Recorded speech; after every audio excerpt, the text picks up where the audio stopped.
दोस्तों, हम आपको वस्ती पॉडकास्ट में खुशामदीद कहते हैं। उम्मीद कि आपको हमारे पॉडकास्ट पसंद आ रहे होंगे और एक दफ़ा फिर से हम आपको रिक्वेस्ट करते हैं कि हमारे चैनल को लाइक, सब्सक्राइब और शेयर करना न भूलें।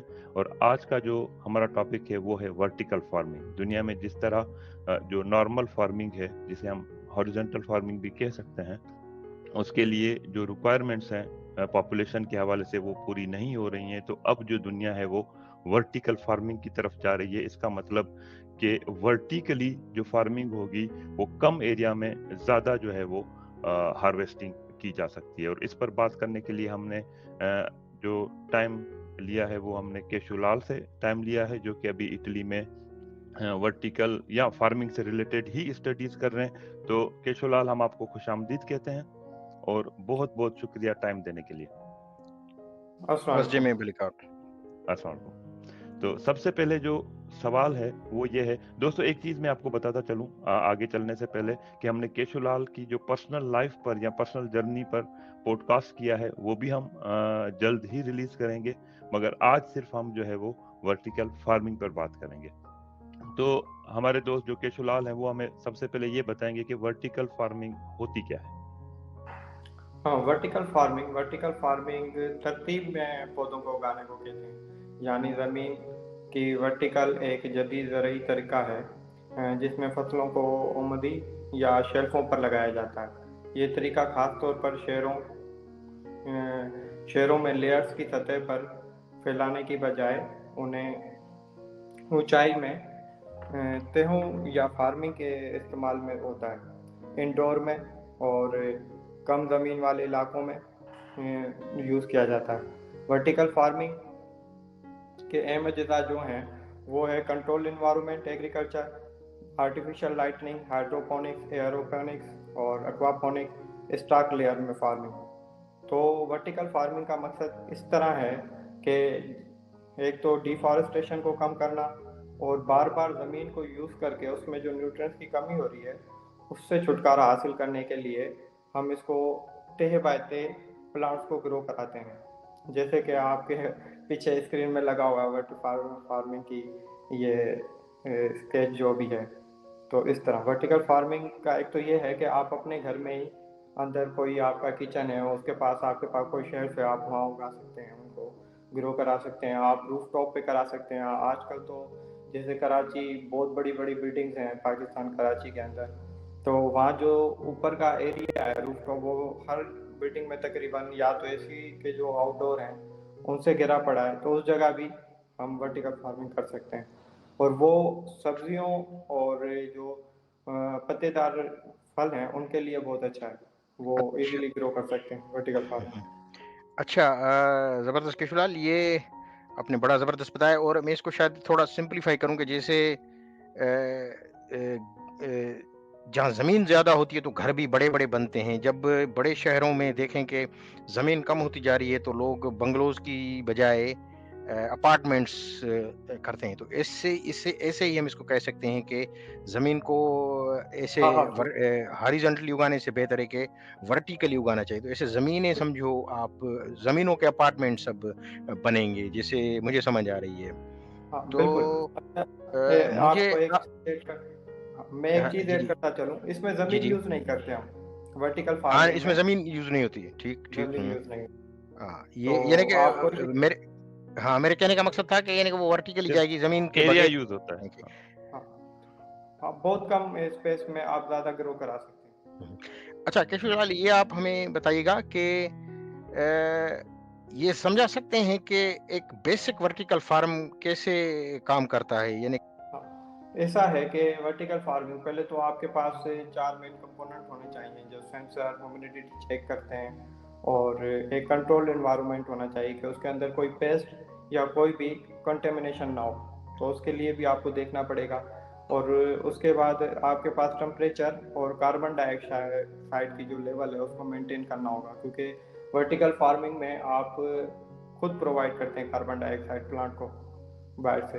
तो इस चीज़ ये 4 मेन कंपोनेंट हैं। उसके बाद फिर सबसे पहले स्टेज जो होती है वो सीड जर्मिनेशन की होती है। तो उसमें क्या होता है, अच्छी क्वालिटी का आपने सीड लेना है, फिर वो जो भी आप ग्रो कराना चाहें। टर्मिनेशन के बाद दूसरी है ट्रांसप्लांटेशन। जब पौधे को मुंतकिल करना होता है सीडलिंग नर्सरी ट्रे से आपको अपनी शेल्फ के अंदर, जिसमें आप वर्टिकल फार्मिंग की आपने ट्रे बनाई होंगी, जब सीड थोड़ा सा ग्रो कर जाए उसमें से आपने उसको उठाना है और उसको वैसे ही वर्टिकल फार्मिंग के अंदर पुट कर देना है। वर्टिकल ट्रेस के अंदर जैसे लेयर्स होती हैं उसके अंदर आपने पुट करना है। और वो तकरीबन हाइड्रोपोनिक्स भी हो सकती हैं, एरोपोनिक्स भी हो सकती हैं, एक्वापोनिक्स भी हो सकती हैं, जिस पे भी आप ग्रो करना चाहें। फिर पौधे को जो शेल्फ में रख दिया है आपने, उनकी जड़ों को पानी देना है। वो पानी न्यूट्रिएंट्स से भरपूर होता है। वैसे तो पौधा ज़मीन से न्यूट्रिएंट्स लेता है, पर आपने वही न्यूट्रिएंट्स पानी के अंदर डिजोल्व कर देने और वो फिर पौधे को देने। फिर है कंट्रोल इन्वायरमेंट। कंट्रोल इन्वायरमेंट में ये होगा कि आपने एलईडी की ग्रो लाइट देनी है। पौधे को अमूमन ब्लू रेस और रेड लाइट चाहिए होती है, ब्लू एंड रेड। फिर दर्जा हरारत और नमी वो आपने देखना है, क्योंकि ये प्लांट की ग्रोथ के लिए एक मेन फैक्टर्स हैं। एयर कंडीशनर, ह्यूमिडिफायर और सेंसर होने चाहिए आपकी जो भी कैबिन है जिसके अंदर आप ग्रो कर रहे हो। फिर थर्ड है कार्बन डाइऑक्साइड का लेवल। मुनासिब कार्बन डाइऑक्साइड प्लांट को देनी है, जिसकी वजह से फ्रूट की जो भी वेट है और जो भी क्वालिटी है वो और प्लांट की फोटोसिंथेसिस में हेल्प होगा। फिर न्यूट्रिएंट सप्लाई जो है वो पानी आप देंगे रिसाइकल होता है पानी, वो और न्यूट्रिएंट से भरपूर होगा।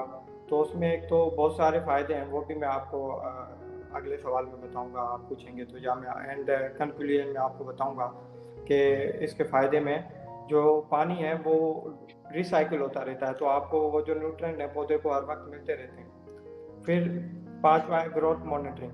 ग्रोथ मॉनिटरिंग में ऐसा होगा कि आपको उसकी ग्रोथ देखनी है कि कुछ मसला तो नहीं हो रहा, क्योंकि कंट्रोल्ड एनवायरनमेंट में अगर कहीं से भी कोई चीज़ खराब होगी तो पूरे प्लांट की ग्रोथ पे असर पड़ेगा। तो अगर कोई बीमारी है या खराबी है तो पूरा आपको ग्रोथ मॉनिटरिंग में पता चल जाएगा। रोशनी की, नमी, पानी और न्यूट्रिशन को एडजस्ट किया जाता है ना ग्रोथ मॉनिटरिंग में। फिर हार्वेस्टिंग। जब पौधा मुकम्मल तैयार हो जाता है उसके बाद मसला तकरीबन 30 से 35 दिन लगते हैं किसी पौधे को, किसी को 60 से 70 दिन लगते हैं, डिपेंड करता है आप क्या चीज़ उगाना चाह रहे हैं। तो फिर आप उसको हाथ से भी हार्वेस्ट कर सकते हैं या मशीन से भी। तो ये है इसके। अच्छा, मैं इसमें केशु ज़बरदस्त आपने इसको एक्सप्लेन किया, तो मैं इसको और समझना चाह रहा था कि इसमें मुझे जो समझ आ रही है कि पानी भी कम ही इस्तेमाल होगा, और हाँ, जिसे कहते हैं कि मट्टी कौन-सी इस्तेमाल करते हैं आप इसमें? और तीसरा मेरा क्वेश्चन था कि इसमें पेस्टिसाइड से बिल्कुल ये फ्री होता है, वो जो बिल्कुल। केमिकल्स वगैरह नहीं आते हैं। और इसमें मैं एक, जैसे आपने कहा कि उसको एक कंट्रोल्ड एनवायरनमेंट चाहिए, यानी कि जो खास तौर पे सर्दियों में पौधे उगते हैं या गर्मियों में पौधे उगते हैं, वो हम अब किसी भी वक्त उगा सकते हैं, क्योंकि आपका एनवायरनमेंट आपके हाथ में होगा। बिल्कुल। अच्छा, और एक बात मुझे इसमें ऐड करनी थी कि पाकिस्तान में फिर इसका क्या स्कोप है? क्योंकि उधर खासतौर पे सिंध में देखें कि बिजली और उसका बहुत ही बड़ा एक बहरान चल रहा होता है ना उधर। तो वो तो उसके ऊपर असर करेगा अगर उसको कंट्रोल्ड एनवायरनमेंट को वो जो पावर सप्लाई नहीं मिली उससे उस हाँ, किस्म की। बिल्कुल बिल्कुल। तो अच्छा, ठीक। ये मुझे आप बताएं कि मिट्टी कौन-सी इस्तेमाल करते हैं, और पानी का कितना इस्तेमाल होता है इसमें?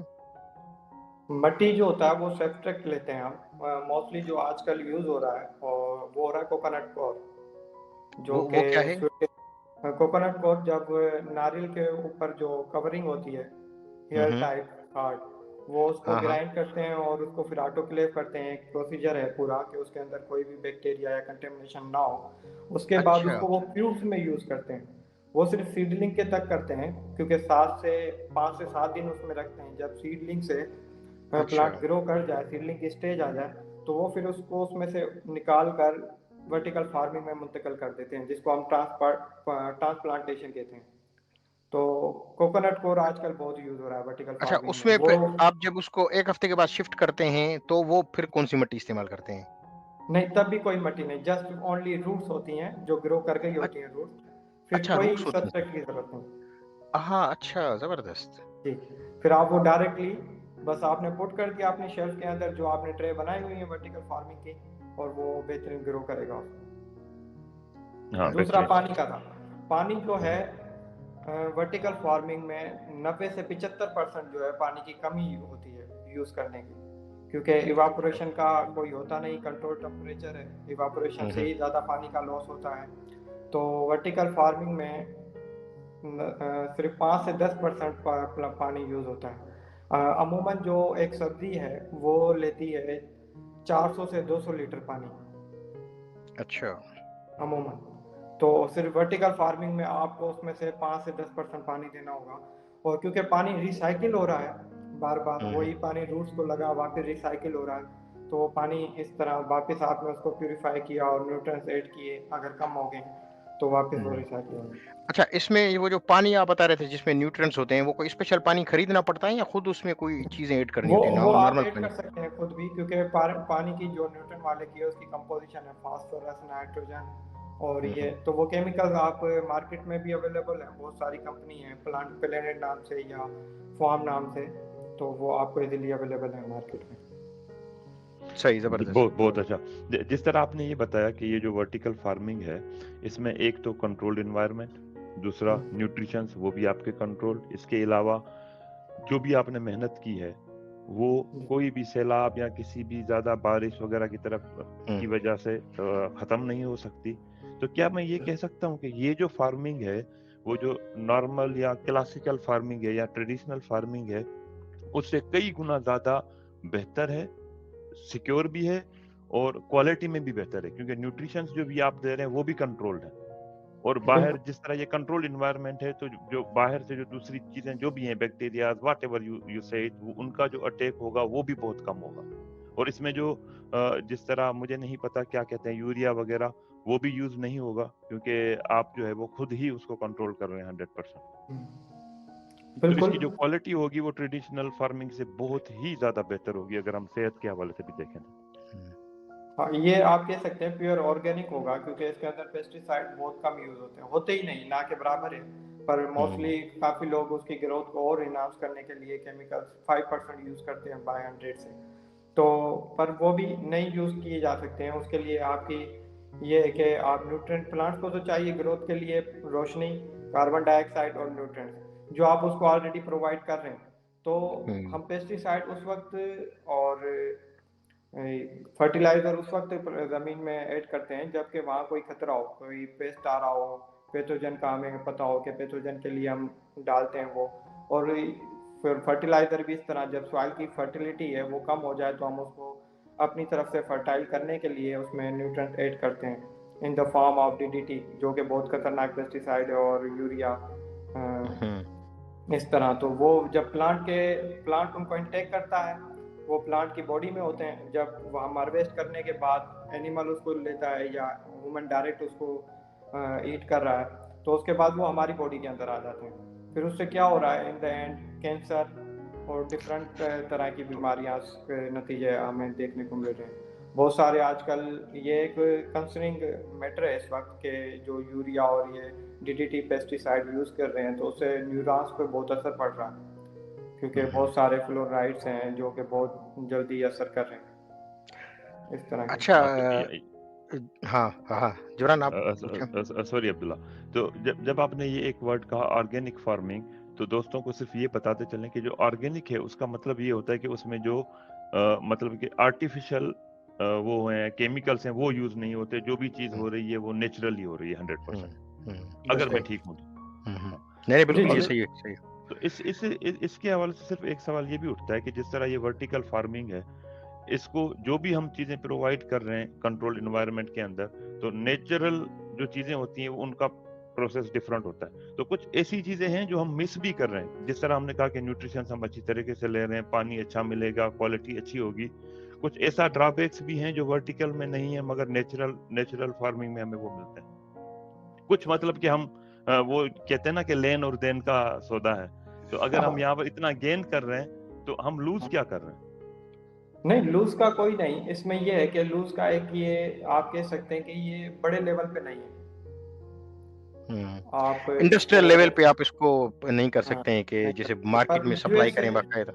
यूएसए की कंपनी है, अभी उसका मुझे नाम नहीं है, वो बड़े लेवल पे वर्टिकल फार्मिंग को यूज करती है। यूएसए में एक कंपनी है फार्म के नाम से, ईरो फार्म एरोफार्म के नाम से। एरोफार्म, बिल्कुल। और ये दुनिया इस एरोफार्म, तरफ जा रही है बड़े लेवल पर। तो अभी हम वो छोटे बहुत लेवल बड़ी पर है, कंपनी, मगर और इसको इंडस्ट्रियल लेवल पे बहुत सारे एकर्स में उन्होंने वर्टिकल फार्म है उनके, और हाँ, हाइड्रोपोनिक टेक्निक के थ्रू तो वो बहुत। और और दुनिया बेसिकली इसमें मेरे ख्याल में खर्चा भी बहुत है, इनिशियली कॉस्ट बहुत है।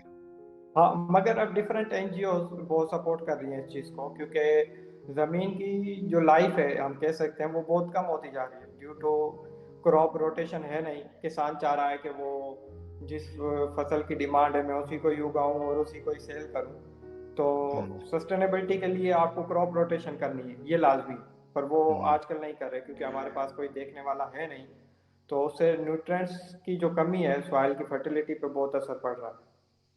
अच्छा, और इसमें ये वो भी एक चीज़ ऐड करता चलूँ कि हो सकता है फ्यूचर में कुछ भी पॉसिबल है, लेकिन जो कैश क्रॉप्स जिसे कहते हैं ना, कि गंदम हो गई,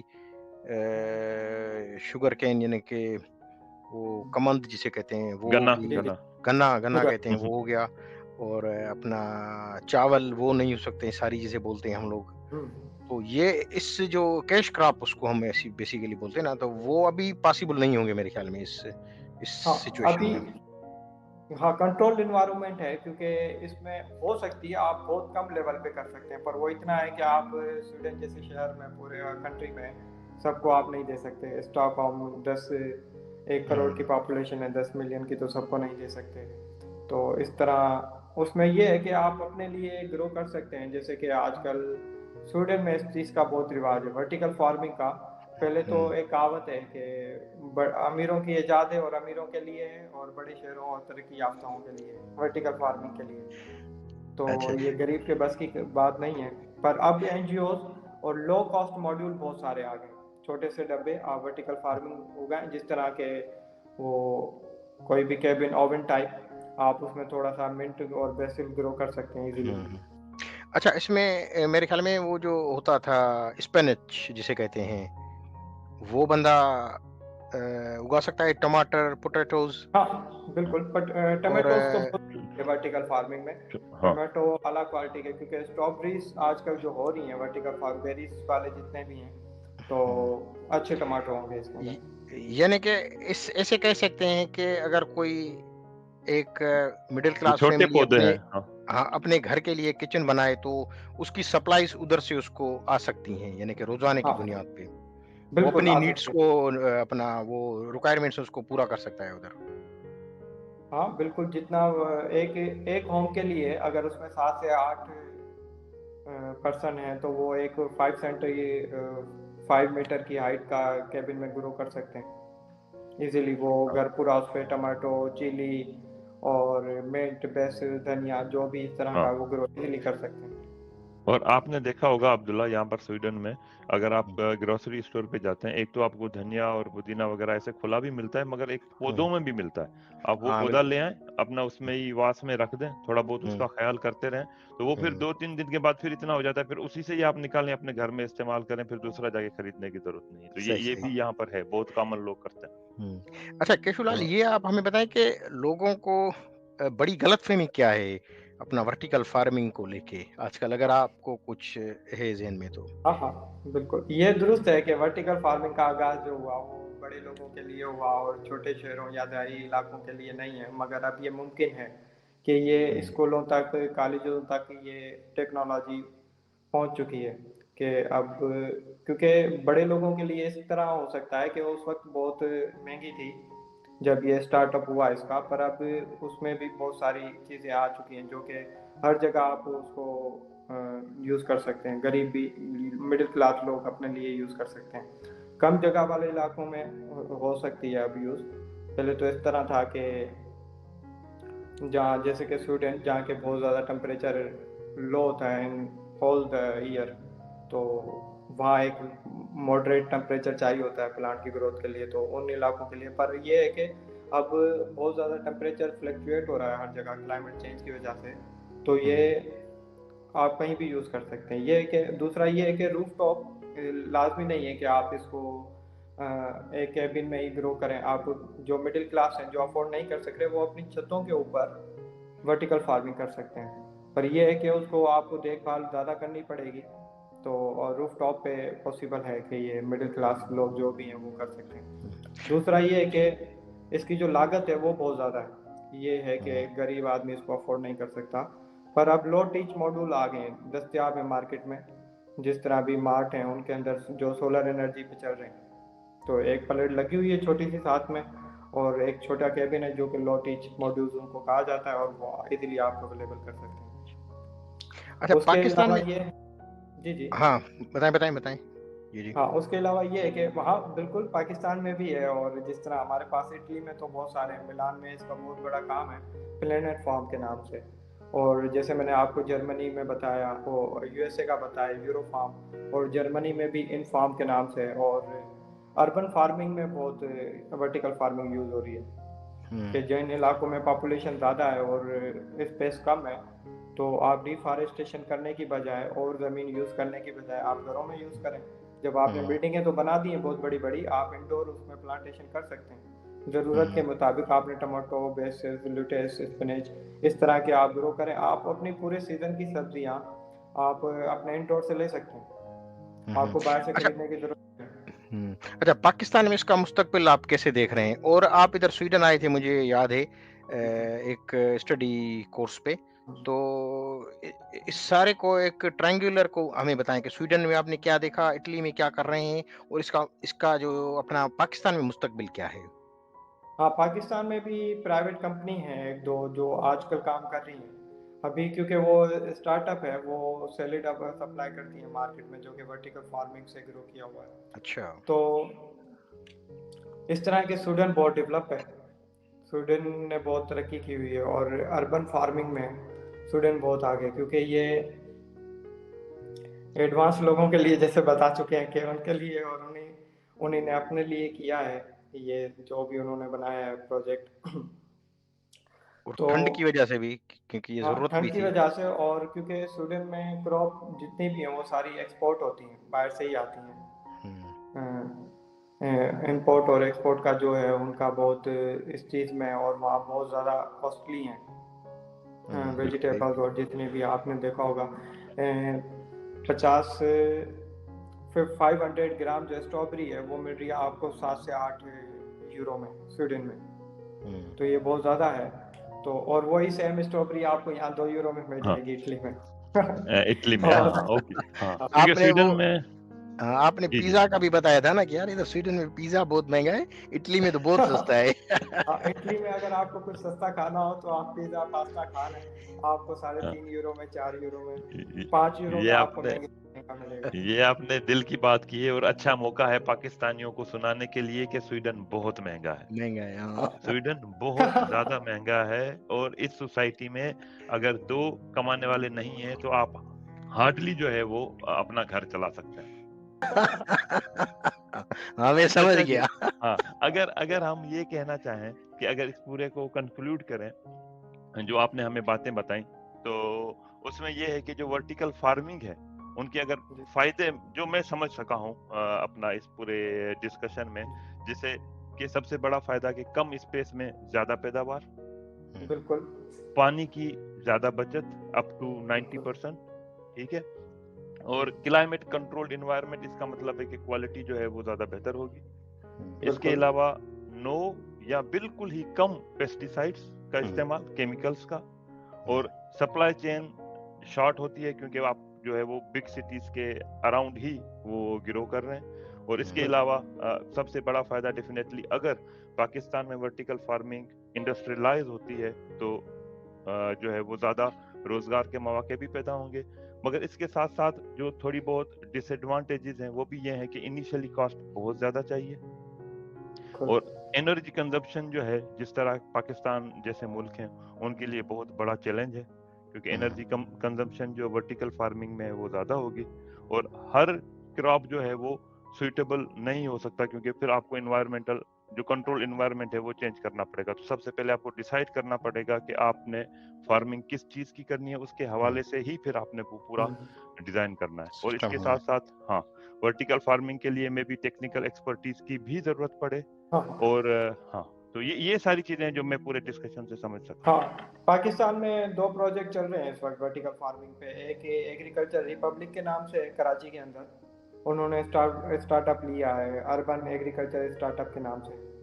तो वो सब्जियां उसके अंदर ग्रो कर रहे हैं, बेसिल में लुटेस, जो कि फ्यूचर फार्म्स के नाम से उन्होंने कुछ मॉडल भी तैयार किए हैं और मार्केट में सप्लाई करते हैं। और लाहौर में PHA पंजाब हॉर्टिकल्चर अथॉरिटी ने भी चंद जो इसके ऊपर काम करना शुरू किया वर्टिकल गार्डन्स के नाम से, और लिमिटेड स्पेस फार्मिंग का तजुर्बा आप कह लेकिन सकते इसका हैं। फ्यूचर जरूर है, यानी कि बिल्कुल। ये आगे चल के बिल्कुल आम हो जाएगी चीज के, अपना हर कोई अपने घर में अपनी जरूरत की चीजें उगाए। हाँ, स्वीडन में तो आम है। मैंने आपको हाँ बताया था अब्दुल्ला भाई कि हमने हम्म एक घर में गए तो उन्होंने बहुत बड़ा किचन में, जब हमारी हम्म मुलाकात हुई वहाँ, तो पूरा उनका एक किचन था, उसने सारा अपने घर में पूरा शेल्फ में डिफरेंट चीज़ें लगाई हुई थी, टमाटो, बेसिल, मिंट, और इस तरह स्टेज बाय जो उसको चाहिए वो उधर से ही ले रहे हैं। ले रहे थे, बिल्कुल। जबरदस्त। तो नहीं, ये है बहुत अच्छा। कि मगर इसकी कॉस्ट जितनी महंगा है वर्टिकल फार्मिंग का जो भी एक पूरा जो सेटअप है, पर वो आपको जब ड्यूरेशन चलेगी 1-2 साल के अंदर वो सारा आप कवर कर लेंगे, क्योंकि आपको लेबर नहीं चाहिए, लेबर की जरूरत नहीं है, सारा ऑटोमेटिक है। तो आपके लेबर की भी जो सेविंग होगी। दूसरा, अगर आपके पास सोलर पैनल है तो आपका सबसे ज्यादा तो आदमी को चाहिए ग्रो के आजकल पानी का मसला है। सही सही। आपका 95% 90% पानी बच रहा है वर्टिकल फार्मिंग में।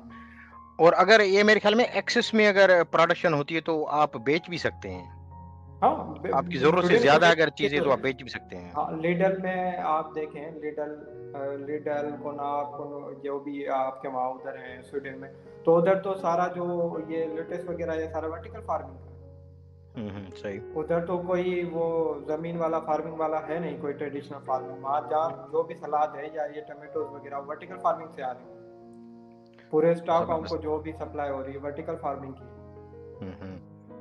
बस ठीक है, अब देखते हैं कि क्या होता है नहीं, इसमें। बहुत अच्छा रहा मेरे ख्याल से, बहुत ही अच्छी डिस्कशन। इसके अलावा अब्दुल्ला भाई, अगर आप आखिर में कुछ ऐड करना चाहें। हाँ नहीं, मैं बस केशुलाल भाई का बहुत शुक्रिया अदा करना चाहूँगा कि उन्होंने टाइम निकाला आज वीकेंड के ऊपर, क्योंकि ये भी बिजी रहते हैं अपनी पढ़ाई शढ़ाई में, लेकिन हमने कहा कि ये चीज़ें हम भी सीख लें और हमने अपने सुनने वालों को भी बताएं कि ये चीज़ किस तरह से डेवलप हो रही है। तो ये बेसिकली एजुकेशन पर्पस था कि सब इससे फ़ायदा हासिल कर सकें, और आपकी बड़ी मेहरबानी, आपने टाइम निकाला। नहीं, थैंक यू सो मच। ये सस्टेनेबिलिटी के लिए बहुत अच्छा है कि इसको अगर अवेल किया जाए और इसको आम किया जाए तो बहुत ज़्यादा फायदा होगा। जी क्योंकि जी। कराची देख लें आप, आसपास तो कहीं फसल है नहीं, क्योंकि साल्टी वाटर है तो कहीं ग्रो, फिर वो टंडोआदा, लाड़काना या जहाँ से भी वो क्रॉप लेके आते हैं, बीच में फ्यूल की भी कंजप्शन के पैसे ऐड करते हैं, तो वो क्रॉप बहुत महंगी हो जाती है। और पानी की कमी भी और है। पानी की कमी है, तो वो फिर हमारे पास जो टमाटर मिल रहे होंगे 20-30 रुपए किलो, अब तो महंगाई हाँ, हो गई, पाकिस्तान में भी 100-200 बहुत। रुपए किलो, तो वो कराची में आपको उससे डबल रेट मिलता है। बिल्कुल बिल्कुल। बस तो लेट्स कराची सी में के अर्बन क्या फार्मिंग के होता नाम है। हम्म, तो जी जी। अच्छा हो जाए। जी थैंक यू सो दोस्तों, मच, और बहुत अच्छा थैंक यू रहा सो और मच। गुफ्तगू। बहुत बहुत बहुत शुक्रिया दोस्तों। उम्मीद कि आपको आज का जो ये पॉडकास्ट है, ये जो डिस्कशन हमने केशुलाल के साथ की, वो आपको पसंद आई होगी। अगर आपके कोई सवालात हैं या आप कुछ और भी मालूमात लेना चाहते हैं स्पेशली वर्टिकल फार्मिंग में, तो हमसे ज़रूर रब्ता करें, कमेंट करें इस वीडियो में, तो हम जो है वो केशुलाल से पूछकर आपको ज़रूर बताएंगे। तब तक के लिए इजाज़त, और मिलते हैं नेक्स्ट पॉडकास्ट में। अल्लाह हाफिज़। अल्लाह हाफिज़। Thank you.